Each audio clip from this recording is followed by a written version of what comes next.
Est-ce que la louange est un sujet que vous aimez? Est-ce que chanter pour le Seigneur est réjouissif pour vous? Là, je viens peut-être d'inventer un mot. Et je trouve ça extraordinaire. Retenez ça, réjouissif. Et c'est bon, hein? Oui, c'est un bon français. Alors, la louange est un sujet fondamental en 2025. Je vais vous expliquer pourquoi ce matin. D'abord par des témoignages aussi que j'ai vus, que j'ai vécu au fil des années, bien entendu. C'est une aventure 7 jours sur 7. Vous savez que le peuple d'Israël vivait la louange 7 jours sur 7, hein? 24 heures par jour. Il y avait toujours des chantres, il y avait des lévites qui s'occupaient de louer le Dieu créateur. Vous êtes avec moi? Restez là. Et ça permet aussi d'entretenir notre relation avec Dieu. La louange permet d'exprimer un cri, et c'est mon thème ce matin, un cri dans la louange. Est-ce que ce matin, vous avez exprimé un cri? Peut-être es-tu rentré ce matin avec un cri, un cri d'amour, un cri d'un besoin, un cri où tu as besoin vraiment d'une réconciliation dans ta vie. Vous savez que le roi David, pendant tout son pré-règne ou avant son règne, alors qu'il assistait le roi Saül, est arrivée une jalousie du roi Saül et le roi Saül, dans l'Ancien Testament, s'est mis à le poursuivre. Il poursuivait. Et pendant ce temps-là, il a composé le psaume 18,4. Je m'écris, loué soit l'Éternel et je suis délivré de mes ennemis. Répétez-le après moi parce que je vais vous le faire répéter souvent ce matin. Je m'écris, loué soit l'Éternel et je suis délivré de mes ennemis. Et ce matin, tu as des icebergs dans ta vie. Mais vous savez, dans l'iceberg, je prêchais ça il n'y a pas longtemps, un iceberg, il y a 90% qu'on ne voit pas. C'est lui qui est le plus dangereux. Il y a 10% qu'on voit. D'ailleurs, le Titanic a coulé à cause d'un iceberg. Si on avait préparé le Titanic à ça, il n'aurait pas coulé, bien entendu. Mais on voulait aller trop vite. On voulait aller trop loin, on ne voyait pas assez loin, on a manqué de vigilance. C'est notre vie chrétienne. Et aujourd'hui, je vous dis que la louange accentue ta vigilance spirituelle. Et c'est ce que vous devez avoir comme idée principale ce matin. Il y a 150 psaumes et 150 chants qui ont été composés par David, par Moïse et divers auteurs, les psaumes, et qui regorgent de louanges pour notre roi des rois. Vous êtes toujours avec moi? La louange, c'est ressentir la présence de Dieu. Et le matin, puis je vais vous enseigner là-dessus, c'est tellement important. La louange, on sous-estime le pouvoir de cette louange. La louange est une arme de construction massive, mais c'est aussi une arme de destruction massive. Quand on rentre ici le matin et qu'on est abattu par une situation financière dans notre vie, on est abattu par une situation de réconciliation, on a besoin de régler des choses dans notre vie. On a besoin de toi, Seigneur. La louange est une arme de destruction massive. Tes pensées doivent changer dans la louange. Nous élevons nos mains pures, Seigneur, pour louer le Dieu très saint qui était et qui est avec nous tous les matins, qui sera. Ressentir la présence de Jésus-Christ ne demande aucun effort. Au contraire, ça demande que de s'abandonner. Sommes-nous disposés à nous abandonner dans la louange? Elle a raison. Pourquoi? Parce que quand on rentre, on n'est pas toujours disposé. Mais je vous le dis ce matin, lorsqu'on fait l'effort d'être disposé dans la présence de Dieu, ça change l'atmosphère. Ça rétablit des choses. L'équilibre prend place. Et c'est pour ça que la louange est importante. Ça l'a été pour moi, ça l'est encore, ça le sera. Et vous devez imprégner ça dans votre vie. Est-ce que vous écoutez de la louange la semaine? Est-ce qu'au lieu d'aller dans votre auto et mettre la radio et écouter 98.5 avec toutes les belles nouvelles qu'on nous informe, on met de la louange et on dit « Seigneur, je te loue pour cette journée. Merci pour ce temps. » La présence de Dieu dans la louange est extraordinaire. Restez avec moi. Vous êtes toujours là? Mon âme bénit l'Éternel. Vous savez, David, c'est un adorateur particulier. Je prends l'exemple de David ce matin parce que David, c'est un musicien. Ça a été le musicien du roi Saül longtemps. Et lorsque Saül est devenu jaloux de David, parce qu'à un moment donné, ils sont revenus du combat, puis les gens criaient Saül a tué ses 1000, puis David a tué ses 10 000. Et là, Saül, son cœur s'est enflammé contre David. Mais David, il chantait le psaume 18,4. Je m'écrie, loué soit l'Éternel, et je suis délivré. 1 Timothée 2,8 dit ceci. Je veux donc que les hommes prient en tout lieu en élevant des mains pures, sans colère ni mauvaise pensée. Lorsqu'on rentre à l'Église, mes frères et sœurs, puis qu'on rentre disposé pour la louange, nos pensées doivent se centrer, peu importe ce qu'on vit, peu importe les situations difficiles, peu importe si tu as moins de sommeil cette semaine, peu importe si tu as une mauvaise nouvelle dans ta santé, peu importe si tu souffres, peu importe si la souffrance est relationnelle ou elle est physique, lève tes mains pures vers Dieu pour louer le Dieu très saint. Et Dieu va répondre à ton besoin. Vous êtes d'accord avec moi? Vous savez que nos mains construisent, nos mains établissent des contacts.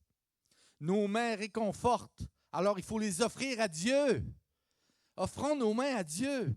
David est choisi comme musicien de Saül. David a été choisi comme musicien de Saül. Mais sa jalousie l'a enflammé et on connaît la suite. Alors que Saül poursuit David jusqu'à la caverne d'Adulam. Et là, David va respecter le oint de Dieu. Il va juste trancher le bord de son manteau. Vous lirez Samuel et Rois. L'histoire est extraordinaire. Quelle attitude avons-nous dans la louange? Et j'aime beaucoup cette image parce que des fois, on n'entre pas dans la louange avec une attitude très réceptive. Alors, la jeune fille qui est... essaye de on entendait ça déjà, essaye de me bénir. Bénissez-moi, voilà. Il y a quelque temps, en fait, Luc Dumont me racontait qu'il est allé en tournée en France et qu'il est arrivé dans une église où il apportait la louange. Et pendant que le pasteur commençait à louer le Seigneur avant de faire entrer Luc Dumont, il y avait une jeune fille qui était là puis qui dansait en avant. Qui dansait et qui dansait. Et là, Luc, ça l'a dérangé. Il dit, ça me dérangeait. Alors, je suis allé voir le pasteur, puis je lui ai dit, ça me dérange, elle est trop. Fait que là, le pasteur lui a dit, écoute bien, Luc. Est-ce qu'il y a des Français ici? Écoute bien, Luc. Écoute bien ce que je vais te dire.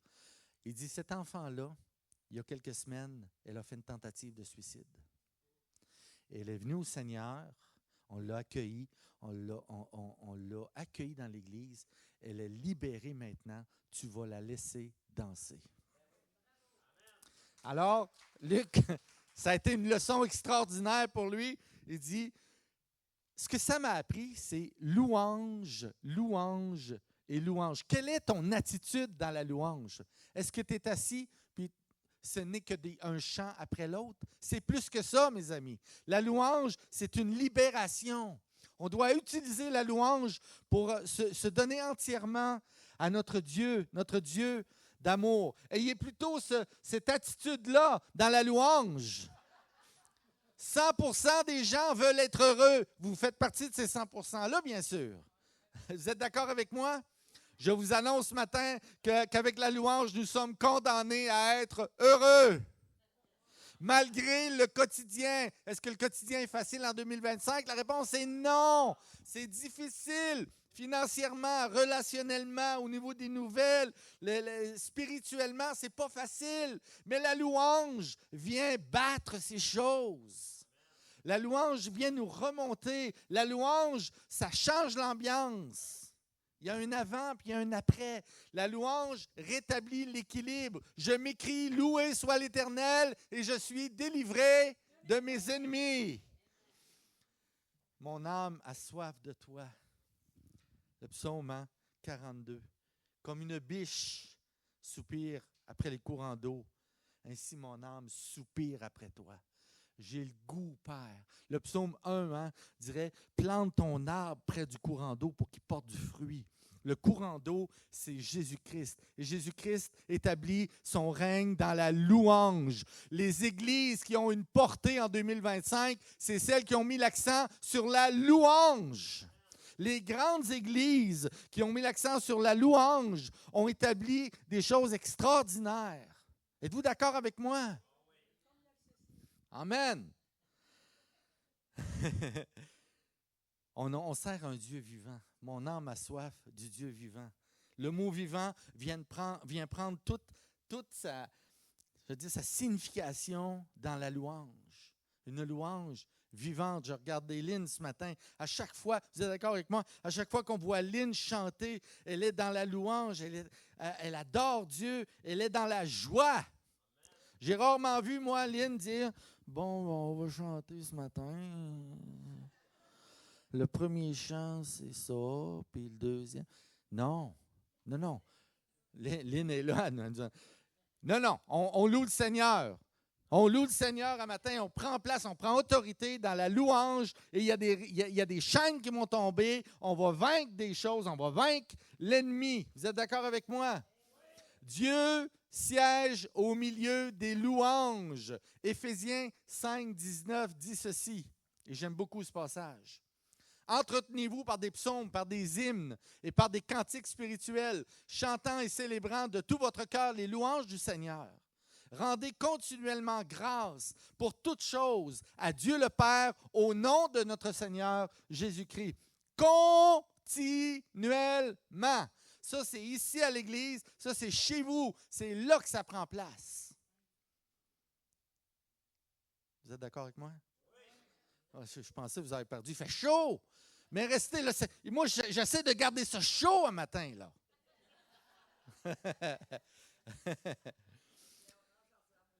Frères et sœurs, je vous le dis, où est votre louange?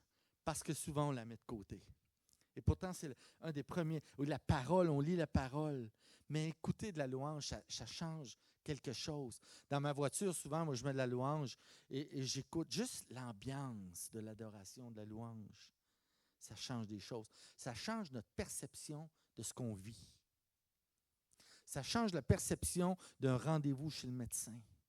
Ça change la perception d'une rencontre qu'on va peut-être avoir au lieu. Ça change la perception d'une rencontre avec notre patron parce qu'il veut nous rencontrer. Ça change la perception des choses. Vous êtes d'accord avec moi? J'espère que vous êtes d'accord avec moi. Alors que nous sommes davantage devant la télé, et je le disais tantôt, alors qu'on écoute la radio au lieu d'écouter de la louange, alors que les soucis de la vie nous éloignent de la louange, nous devrions louer pour obtenir la victoire sur les soucis de la vie qui devraient nous rapprocher de Dieu. Parce que la louange nous rapproche de Dieu. Il y a quelques années, un de mes amis disait, Émilien, il dit, je fais de la louange, puis je pratique chez nous la louange. Je joue de la guitare, je pratique. Puis on dirait que je n'ai pas le temps pour prier. J'ai dit, tu pratiques combien de temps ta louange? J'ai dit, 1 heure et demie. Voyons! Tu viens de louer le Seigneur pendant 1 heure et demie, puis tu dis que tu n'as pas le temps de prier. Qu'est-ce que tu as fait pendant cette 1 heure et demie-là? Bien, tu as loué le Seigneur, tu as prié. Ton cœur était à Dieu. Vous êtes d'accord avec moi? Lorsqu'on loue le Seigneur, n'est pas me dire dimanche prochain, Émilien, c'est parce que là, cette semaine, j'ai écouté de la louange, mais je n'ai pas eu le temps de prier. Non, la louange, c'est s'offrir à Dieu. C'est une prière à Dieu. Élevez vos mains pures. Élevez vos mains pures, comme le peuple d'Israël faisait, même dans le désert. Vous savez que le mot désert, en hébreu, signifie lieu sec. Mais dans les recherches, lorsque vous faites des recherches, le mot désert en hébreu, j'oublie le nom malheureusement, ça signifie lieu où on rencontre et on écoute Dieu. Le désert. Alors tu vis peut-être des situations où tu dis, je suis dans un désert, une situation difficile. Bien, c'est dans ces moments-là que vous rencontrez Dieu. Prenez ça en note ce matin. Prenez-le en note. Avez-vous des crayons? Amen. Et je l'ai dit tantôt, les églises qui ont un impact aujourd'hui, c'est celles qui ont misé sur la louange. La louange, mes amis, restaure. La louange guérit. Elle rétablit l'équilibre. Je m'écrie, loué soit l'Éternel, et je suis délivré de tous mes ennemis. Wow! Je sers un Dieu vivant. Dieu siège au milieu des louanges, mais je veux vous amener après pas à la prochaine, c'est André, mais l'autre après. Oui, après ça. Voilà. J'aime beaucoup Charles-Eugène Foucault qui dit ceci. Dieu nous demande une déclaration d'amour avec preuve. J'aime le mot preuve. Et la preuve se trouve souvent dans la louange. Le matin, le dimanche matin, mes amis, lorsqu'on a la possibilité de tous se lever pour louer le Seigneur, tous ensemble, l'Église, il se passe quelque chose. Vous êtes d'accord avec moi?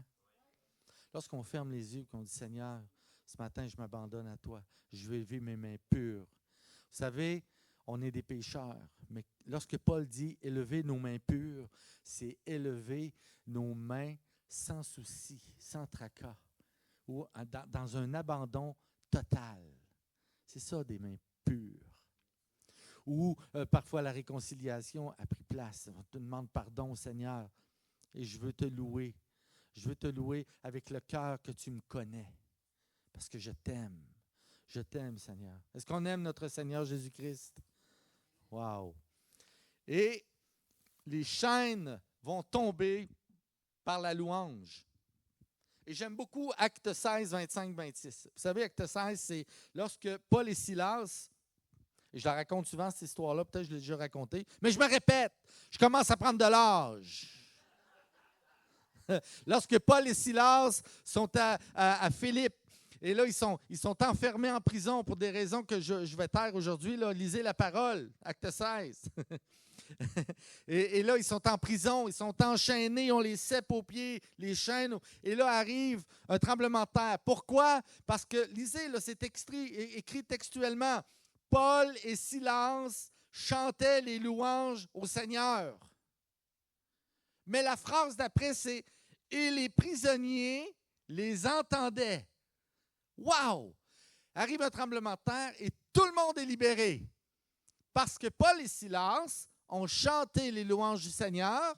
Il y a des gens ici à l'extérieur du Jolodium qui ont entendu les louanges et qui ont été libérés. Parce qu'ils ont entendu. C'est un grand miracle.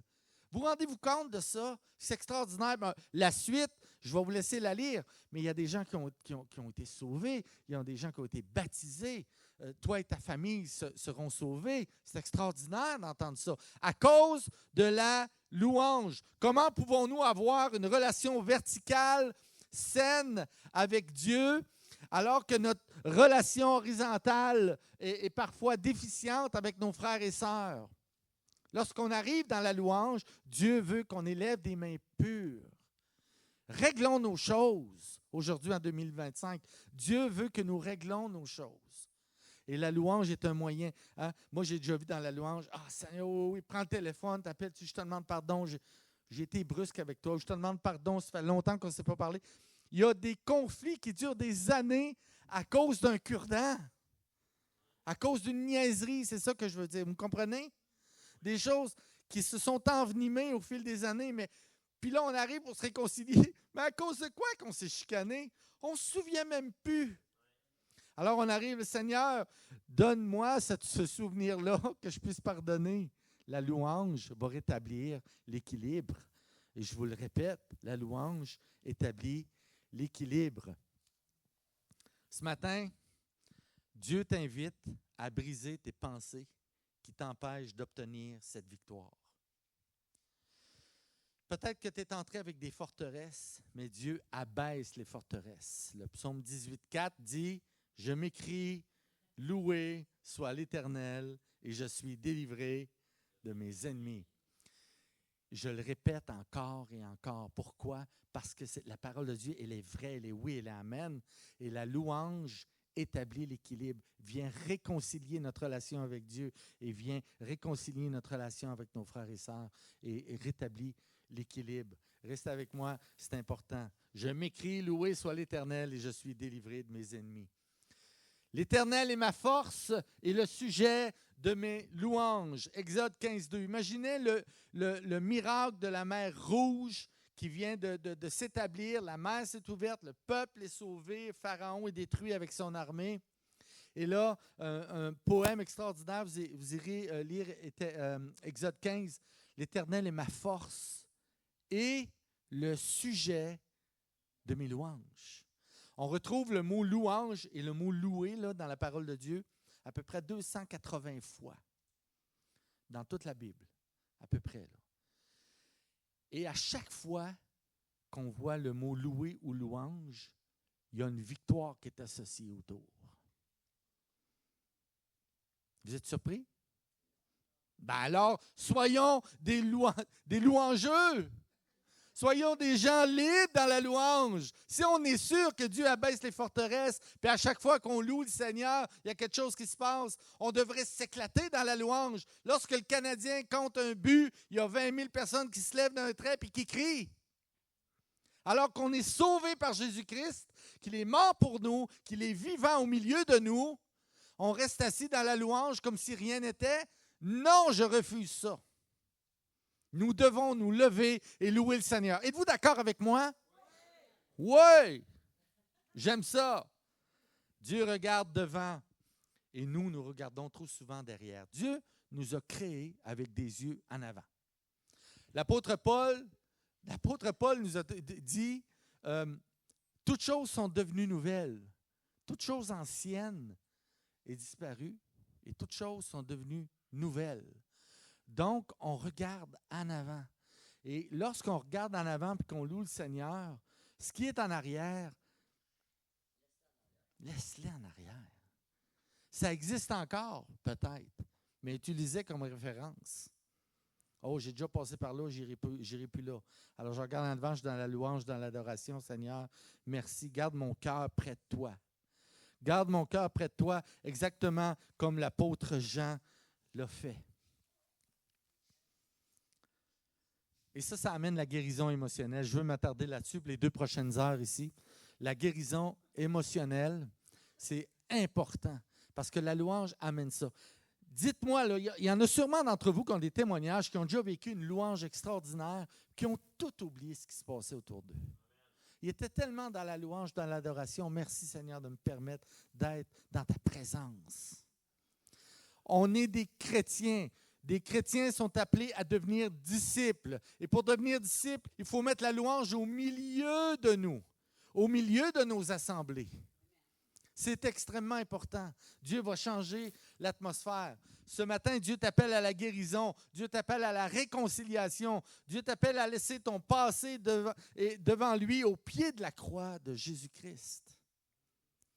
J'aime beaucoup le passage de Jean, j'en ai parlé au chapitre 13, verset 23. Alors qu'il est sur la poitrine de Jésus, on dit ceci, un des disciples, celui que Jésus aimait, l'apôtre Jean, était couché sur le sein de Jésus. Imaginez, là, ton cri ce matin dans la louange est laissé tout près du cœur de Jésus. Ferme tes yeux puis accote-toi sur le cœur de Jésus. Tu es le disciple que Jésus aime ce matin. Il est ressuscité pour toi. Il te réconforte. Ta victoire est là. Il te reste juste à la saisir. Et c'est dans la louange qu'on l'a saisie. Vous êtes d'accord avec moi? 1 Corinthiens, l'apôtre Paul a dit aux Corinthiens, « Mais grâce soit rendue à Dieu qui nous donne la victoire par notre Seigneur Jésus-Christ. » Nous sommes victorieux. Êtes-vous une église victorieuse? Êtes-vous une église victorieuse? Jésus est venu te libérer de toute forme d'esclavage. Rappelez-vous, Jésus est venu te libérer de toute forme de iceberg dans ta vie. Ce qui t'empêche d'avancer, ce qui risque de te faire couler spirituellement. Dieu ne veut pas ça.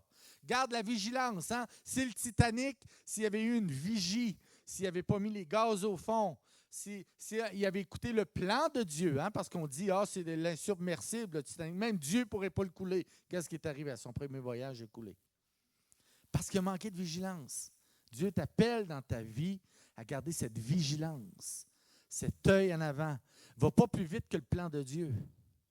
Ralentis parfois. Dieu a des plans pour toi, mais ralentis. C'est souvent dans la louange qu'on a des réponses. Moi, c'est dans les chants et la louange. Quand je prends ma guitare et je loue le Seigneur, je dis, Seigneur, oui, je demande, Seigneur, c'est quoi ton plan pour moi? Qu'est-ce que tu veux pour moi? Qu'est-ce que tu désires pour moi? Et là, le Seigneur va répondre, pas toujours tout de suite. Je vous le dis, en son temps. Parce que Dieu répond là où il va s'assurer que tu as une oreille attentive. Prochaine diapo. Et je termine bientôt. Puis je vais inviter les musiciens même à venir.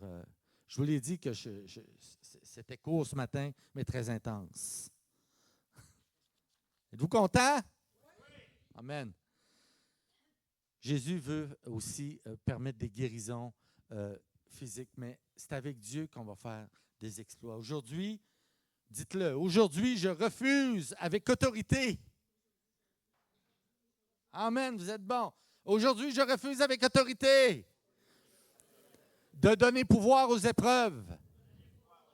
Alors, je vais le faire. Là. On va chanter un dernier chant, puis je veux que toute l'assemblée tout à l'heure se lève et chante « Seigneur, je te remets tout entre tes mains. » Peut-être que tu vis rien, c'est possible. Ça se peut qu'il ne se passe rien dans ta vie. Gloire à Dieu. Mais le jour où il va se passer quelque chose, gloire à Dieu. On loue le Seigneur, même si c'est difficile, même si on est à genoux. C'est le pasteur Claude Doud qui disait, il y a 50 cm qui séparent parfois une relation avec Dieu. C'est entre le genou et le sol. Mets-toi à genoux et prie le Seigneur. Jésus guérit. La louange nous amène vers cette guérison. Paul a dit aux Thessaloniciens, soyez toujours joyeux, priez sans cesse. Mais il a dit, soyez toujours joyeux. C'est pas facile, hein? Êtes-vous là? C'est pas facile d'être toujours joyeux. Mais rappelez-vous la madame là, avec ses dents tantôt, là. L'attitude dans la louange. On veut toujours être heureux. Réjouissez-vous toujours, dira Paul aux Philippiens, dans le Seigneur. Il dit, je le répète, réjouissez-vous toujours. Si Paul le répète, c'est parce que c'est important. Comme Jésus disait, en vérité, je vous le dis, il l'a dit souvent, c'est parce que c'est important, vous êtes d'accord avec moi? Oui, tu es appelé en changeant radicalement ta vie ce matin. Peut-être que tu es rentré ici avec une situation plus difficile, mais Dieu t'appelle à changer radicalement ta vie. Et je veux que ça commence dans la louange et l'adoration ce matin. Tu as besoin d'une intervention divine dans ta vie. On a tous besoin de ça. Pour ta situation financière, louange, louange, louange. Ça, c'est la prescription que Dieu nous donne. Pour une guérison physique, louange, louange, louange. Pour une réconciliation, une libération, louange, louange, louange. Pour une délivrance, une dépendance. On a des dépendances. Parfois, on pense que ça n'en est pas une, mais des fois, c'en est une. Les gens, ils dorment tous avec un cellulaire ouvert aujourd'hui à côté de eux sur une table de chevet. Il y a une dépendance au cellulaire. Des fois, je voyais dans certaines églises des gens qui ne lisaient pas la Bible là, en même temps que le pasteur prêchait. Là. Non. Ils utilisaient leur cellulaire pour autre chose. Mais même quand j'étais gestionnaire, puis on avait des groupes d'étudiants qui mangeaient ensemble, ils étaient 4-5, au lieu de jaser ensemble de leur journée, ils étaient chacun sur leur cellulaire. On a une addiction à ça aujourd'hui. Mais moi, je t'invite à laisser tes cellulaires à l'entrée, à Nancy, là, à l'accueil. Nancy va se ramasser avec plein de cellulaires. Et louer le Seigneur librement le dimanche matin. Vous êtes d'accord avec moi? Je veux que tes chaînes soient brisées. C'est important. Tu ne sortiras pas d'ici ce matin avec une chaîne autour de toi enchaînée. L'adoration et les chants qu'on va vous faire, le chant qu'on va vous adresser et que vous allez chanter avec nous, va vous libérer ce matin. Psaume 18, 4. Je m'écrie, loué soit l'Éternel, et je suis délivré de tous mes ennemis. Soyez délivrés ce matin, que Dieu vous bénisse. Passez une bonne semaine et louez le Seigneur avec nous maintenant.